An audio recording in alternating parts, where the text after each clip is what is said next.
सांग जिन वू, जो कि एक हंटर है और उसका रैंक ई है। ई जो कि सबसे लोएस्ट रैंक माना जाता है, यानी हमारा हीरो एक बहुत ही कमजोर हंटर है। हमारा हीरो एक बस में से उतरता है और कहता है, मैं सबसे कमजोर हंटर हूँ। हालांकि मैं खुद भी बहुत ज्यादा शर्मिंदा हूँ कि मुझे अपने आप को एक हंटर कहते हुए शर्म आती है, क्योंकि मैं बहुत ज्यादा कमजोर हूँ और मेरे पास कोई रीजनरेशन एबिलिटीज भी नहीं। मैं जितनी बार भी डंजन के अंदर जाता हूँ उतनी बार जख्मी होकर बाहर आता हूँ और कई बार तो मैं मरते मरते बचा हूँ। एक हंटर का काम अपनी जिंदगी को दांव पर लगाना है, लेकिन मैं फिर भी ये काम करता हूँ, इसलिए नहीं क्योंकि मुझे ये काम पसंद है, बल्कि पैसों के लिए करता हूँ। सांग जिन वो एक कंस्ट्रक्शन साइट की तरफ आ रहा होता है, जहाँ पर एक पोर्टल ओपन होता है, जिस पोर्टल में से होते हुए वो एक डंजन में जा सकते हैं। सांग जिन वो एक हंटर गिल्ड के साथ काम करता है। सांग जिन वो कहता है, अपनी हंटिंग से मुझे जितने भी पैसे मिलते हैं उनसे मैं बड़ी मुश्किल के साथ अपनी बीमार माँ के हॉस्पिटल के बिल्स अदा करता हूँ। मेरे जैसे नॉर्मल इंसान के पास, जिसके पास कोई टैलेंट नहीं, उसे कोई और जॉब नहीं मिलती, इसलिए मुझे एक हंटर बनना पड़ा। कंस्ट्रक्शन साइट का सीन दिखाते हैं। वहाँ पर एक शख्स काफी पी रहा होता है, वहीं पर उसका दोस्त भी आ जाता है। काफी पीने वाला शख्स उसे कहता है, बैग तुम तो काफी अरसे के बाद वापस आए हो, तुम तो एक हंटर नहीं बनना चाहते थे, इसलिए तुम हमारे गिल्ड को छोड़कर चले गए थे।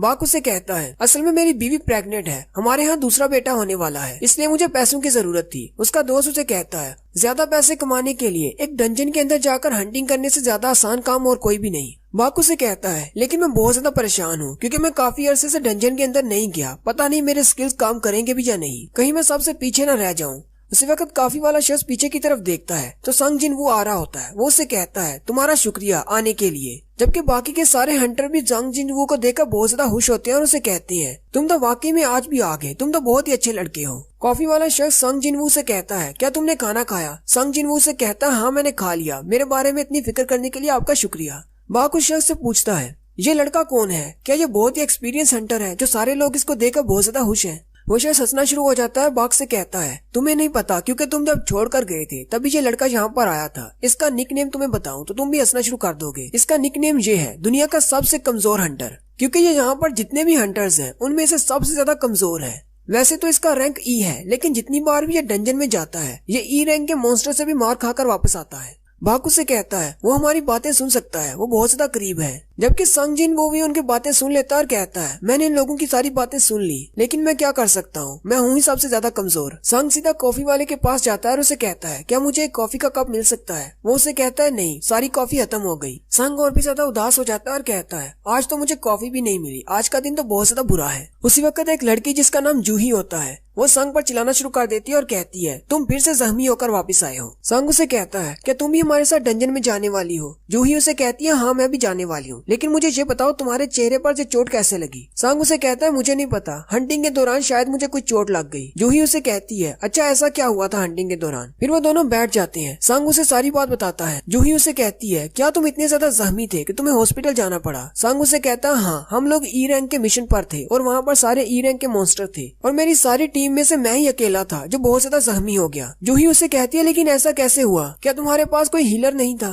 सांग उसे कहता है, नहीं, असल में मेरी टीम में सारे ही मुझसे ज्यादा रैंक वाले थे, इसलिए उन्होंने अपने साथ कोई हीलर रखा ही नहीं। जूही उसे कहती है, लेकिन फिर भी उन्हें अपने पास एक हीलर तो रखना ही चाहिए। सांग उसे कहता है, कोई बात नहीं, असल में वो लोग ज्यादा स्ट्रॉन्ग नहीं है, मैं ही बहुत ज्यादा कमजोर हूँ। फिर सांग खड़ा हो जाता है और जूही से कहता है, मुझे लगता है कि सारी टीम डंजन के अंदर जाने वाली है, चलो हम लोग भी चलते हैं। वो सारे लोग उस पोर्टल के सामने इकट्ठे हो जाते हैं। उनकी टीम को जो शख्स लीड कर रहा होता है उसका नाम मिस्टर सॉन्ग होता है। मिस्टर सॉन्ग उनसे कहते हैं, मुझे नहीं पता कि मुझे ये सब कुछ कहना चाहिए या नहीं, मैं पता नहीं क्वालिफाइड भी हूँ या नहीं, लेकिन इस रेड के लिए मैं तुम्हारा कैप्टन हूँ। एक लीडर की तरह मैं तुम्हारी टीम को लीड करूंगा, तुम सब लोगों को मेरी बात मानना होगी। कॉफी वाला शख्स उसे कहता है, मिस्टर सॉन्ग, आपका रैंक हम सब में से ज्यादा हाई है, इसलिए आप हमारे लीडर बन सकते हैं, हमें इससे कोई मसला नहीं। बाकी के सारे लोग भी बात मान जाते हैं और कहते हैं, ठीक है, आप ही हमारे लीडर हैं। सांग जिन वो भी हंसते हुए मिस्टर सॉन्ग से कहता है, डंजन में हमारा भी ख्याल रखिएगा। मिस्टर सॉन्ग इन सब से कहते हैं, चलो फिर सब लोग अंदर चलते हैं। और साथ ही वो सांग जिन वो से कहते हैं, प्लीज इस बार जख्मी मत होना, बस हमारे पीछे पीछे रहना।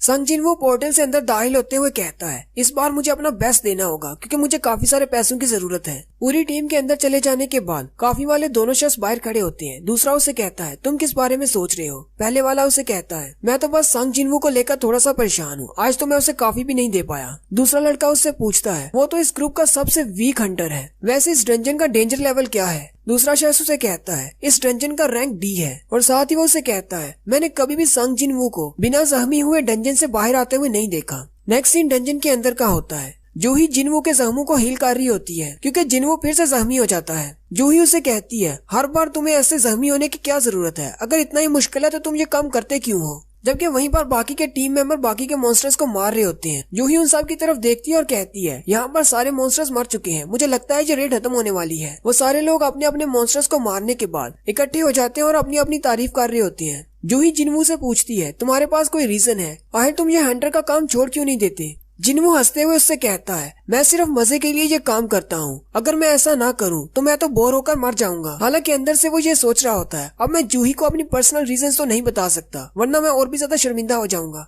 जूही चिल्लाकर उसे कहती है अब जल्दी से हंसना बंद करो वरना तुम्हारे जख्म फिर से खुल जाएंगे। मिस्टर सॉन्ग के हाथ में एक मैजिकल कोर होती है। जब भी वो एक मॉन्स्टर को मारते हैं तो उसके अंदर से एक मैजिकल कोर निकलती है। हालांकि सी रैंक के मॉन्स्टर को मारने पर भी उसके अंदर से जो मैजिकल कोर मिलती है वो भी हजारों में बिकती है, लेकिन जिनवू के लिए सी रैंक के मॉन्स्टर को मारना बहुत ज्यादा मुश्किल है। जिनवू के हाथ में एक ई रैंक की कोर होती है। जिनवू कहता है इतने ज्यादा जख्मी होने के बाद मुझे सिर्फ एक ई रैंक की कोर मिली है जिसके मुझे ज्यादा पैसे नहीं मिलेंगे। हर रोज मैं अपनी जान खतरे में डालकर सिर्फ एक ऐसी कोर हासिल करता हूँ, ये तो बहुत ही कम है। उसी वक्त उनका एक टीम मेंबर उनसे कहता है यहाँ पर आओ, यहाँ पर एक और रास्ता है, डंजन के अंदर एक और रास्ता है। वो सारे उस रास्ते के सामने जाकर खड़े हो जाते हैं। मिस्टर सॉन्ग उनसे कहते हैं ये तो डबल लेयर डंजन है, मैंने इसके बारे में सुना था, आज पहली बार देख रहा हूँ। मिस्टर सॉन्ग अपने हाथ पर एक फायर बॉल बनाते हैं और उसे उस केव के अंदर फेंकते हैं जिससे रोशनी होती है और वो केव काफी ज्यादा लंबी होती है। मिस्टर सॉन्ग सारी टीम से कहते हैं मेरी बात सुनो, अभी तक इस डंजन का दरवाजा बंद नहीं हुआ, इसका मतलब डंजन का बॉस अभी जिंदा है और मुझे लगता है शायद बॉस इस केव के अंदर है। वैसे तो हमें अपने गिल्ड वालों से राब्ता करना चाहिए और उनके ऑर्डर्स का वेट करना चाहिए, लेकिन अगर दूसरे हाई रैंक के हंटर्स यहाँ पर आ गए तो हमें तो बहुत ज्यादा नुकसान हो जाएगा। क्यों ना हम लोग खुद ही जाकर उस बॉस को मार दें। मुझे पता है कि ये मिशन बहुत ज्यादा डेंजरस होने वाला है, तो क्यों ना हम लोग वोट करें। वोट्स में जो भी रिजल्ट निकलेगा उसके बाद कोई भी कंप्लेन नहीं करेगा। अगर वापस जाना हुआ तो वापस जाएंगे, अगर अंदर जाना हुआ तो अंदर जाएंगे। काफी सारे लोग अंदर जाने का कहते हैं जबकि कुछ लोग वापस जाने का कहते हैं। उनकी टीम में टोटल 17 लोग होते हैं, 16 में से 8 कहते हैं हमें अंदर जाना है जबकि 8 कहते हैं हमें बाहर जाना है। बाहर जाने वालों में जूही भी शामिल होती है, वो भी कहती है कि मुझे अंदर नहीं जाना। सबसे लास्ट पर जिनवू बच जाता है। मिस्टर सॉन्ग जिनवू से कहते हैं अब तुम बताओ हमें किस तरफ जाना है, तुम्हारे वोट पर डिपेंड करेगा हमें बाहर जाना है या अंदर जाना है। सॉन्ग के हाथ में उसका एक ही मैजिकल कोर होता है। सॉन्ग कहता है मेरे पास ज्यादा पैसे नहीं है और बहुत ही जल्दी मुझे अपनी बहन को कॉलेज में दाखिल करवाना है और मेरी बीमार माँ के हॉस्पिटल के बिल्स भी बढ़ते जा रहे हैं। जिनवू उनसे कहता है मैंने फैसला कर लिया, हम लोग अंदर जाएंगे और बॉस को मारेंगे। फिर वो सारे लोग उस केव के अंदर चले जाते हैं। काफी देर चलने के बाद वो कहती हैं यहाँ पर तो रास्ता खत्म ही नहीं हो रहा, काफी देर से हम लोग चल रहे हैं। वो आपस में बातें कर रहे होते हैं और कहती हैं एक बॉस को मारने के बाद 1 ही घंटे के बाद पोर्टल बंद हो जाता है और हमें यहाँ पर चलते हुए 40 मिनट हो गए हैं। अगर हम बॉस को मार भी देते हैं तो हमारे पास बाहर निकलने के लिए ज्यादा वक्त नहीं बचेगा। जिनवू जूही से कहता है मुझे माफ कर देना, मेरी वजह से तुम्हें यहाँ पर आना पड़ा, अगर मैं यहाँ पर आने के लिए वोट नहीं करता तो हम सब लोग बाहर चले जाते। जूही उसे कहती है तुम्हें परेशान होने की जरूरत नहीं, मैं बिल्कुल ठीक हूँ। जिनवू से कहता है क्या तुम वाकई में ठीक हो। जूही बहुत ज्यादा गुस्सा हो जाती है और उसे कहती है अगर मैं सच कहूँ तो मैं बिल्कुल भी ठीक नहीं हूँ, तुम्हारी वजह से मुझे यहाँ पर आना पड़ा, ये मिशन बहुत ज्यादा डेंजरस है। तुम्हें जरा सा भी अंदाजा है मैंने अपनी कितनी ज्यादा हीलिंग पावर को इस्तेमाल कर दिया तुम्हें हील करने के लिए और तुम फिर से बॉस से फाइट करने के लिए यहाँ पर आ गए हो। अगर तुम जख्मी हो जाते हो तो मैं तुम्हें कैसे हील करूंगी। जिनवू कहता है मैं तो सिर्फ इसी की वजह से अभी तक जिंदा हूँ क्योंकि ये एक बी रैंक की हीलर है और ये हमेशा फ्री में मुझे हील करती है। जिनवू जूही से सॉरी कहता है। जूही उसे कहती है मुझे तुम्हारी सॉरी नहीं चाहिए। फिर जूही शांत हो जाती है और जिनवू से कहती है अगर तुम्हें मुझसे माफी ही मांगनी है तो क्यों ना तुम मुझे खाना खाने के लिए अपने साथ ले जाओ। जिनवू उसकी बात सुनकर शर्माना शुरू कर देता है। जूही उसकी तरफ देखती है और उसे कहती है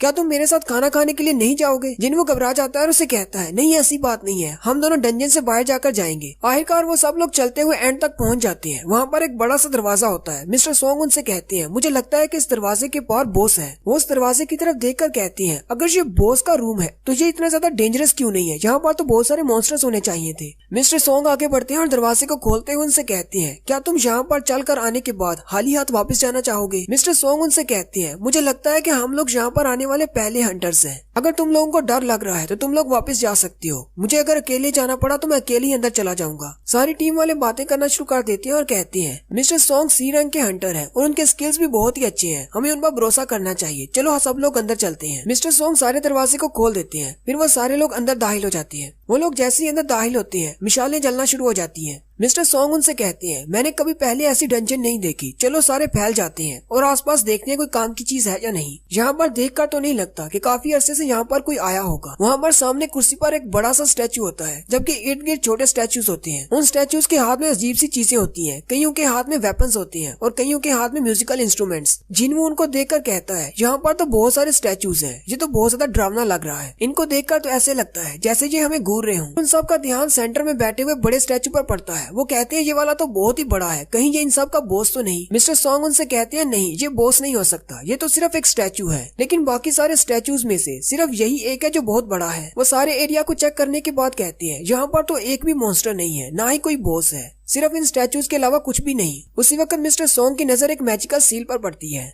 मिस्टर सॉन्ग उस मैजिकल सील को भी देख रहे होते हैं कि उनकी टीम का एक बंदा उनसे कहता है, मिस्टर सॉन्ग जहाँ पर आए, इस स्टैचू पर कुछ लिखा हुआ है। वो सारे लोग उस स्टैचू के सामने जाकर खड़े हो जाते हैं। उस स्टैचू के ऊपर कुछ लिखा होता है। मिस्टर सॉन्ग उसको पढ़ना शुरू करते हैं। उसके ऊपर हेडिंग में लिखा होता है, कार्थीनोन टेम्पल्स कमेंडमेंट्स। वहाँ पर टोटल 3 कमेंडमेंट्स होती है। सबसे पहली होती है लॉर्ड की पूजा करो, दूसरी होती है लॉर्ड की तारीफ करो और तीसरी कमांडमेंट होती है कि अपनी वफादारी को साबित करो। उसी वक्त जूही जिनवू से कहती है, उस तरफ देखो, वो बड़े वाले बॉस की आंखें हिल रही हैं। मुझे लगता है शायद वो हमारी तरफ ही देख रहा है। जिनवू से कहता है, तुम्हें बस कोई वहम हो गया है, वो सिर्फ एक स्टैचू है। उसी वक्त जिनवू को कुछ महसूस होता है। जिनवू कहता है, अचानक मुझे डर क्यों महसूस हो रहा है। मिस्टर सॉन्ग जो कि अभी भी वो पढ़ रहे होते हैं, वो कहते हैं, इन कमेंडमेंट्स के नीचे लिखा हुआ है, अगर कोई इन तीनों कमेंडमेंट्स को फॉलो नहीं करेगा तो वो इस कमरे से जिंदा बाहर नहीं निकल पाएगा। और साथ ही दरवाजा बंद हो जाता है। दरवाजे के बंद होते ही सारी टीम घबरा जाती है और कहते हैं, अब हम लोग क्या करेंगे, दरवाजा तो बंद हो गया, हम लोग बाहर नहीं जा सकते। उनमें से एक बंदा कहता है, तुम सब लोग तो बस ऐसी बकवास कर रहे हो, ये तो कुछ भी नहीं, मैं अभी जाकर दरवाजा खोलता हूँ और बाहर जाता हूँ। बॉस का खजाना या जो कुछ भी है वो तुम लोग रख सकते हो, मैं वापस जा रहा हूँ। वो जैसे ही जाकर दरवाजे को हाथ लगाता है, मिस्टर सॉन्ग चिल्लाकर उसे कहते हैं, दरवाजे के हैंडल से दूर रहो। उसी वक्त एक स्टैचू हिलता है और उसके हाथ में एक बड़ा सा कुल्हाड़ा होता है। वो उस शख्स को मार देता है और उसे मारने के बाद वो स्टैचू फिर से अपनी जगह पर खड़ा हो जाता है। अपनी टीम के एक बंदे के मरने के बाद बाकी के टीम मेंबर्स बहुत ज्यादा डर जाते हैं और कहते हैं, क्या हमें इन सारे स्टैचू से फाइट करना होगी, ये तो बहुत बड़े हैं। जूही और जिनवू भी बहुत ज्यादा घबरा जाते हैं। जूही जिनवू से कहती है, अगर वो वाला स्टैचू हिल सकता है तो इसका मतलब बॉस का स्टैचू जो मैंने अभी देखा था, उसकी आंखें वाकई में हिल रही थी। और यहीं पर हमारी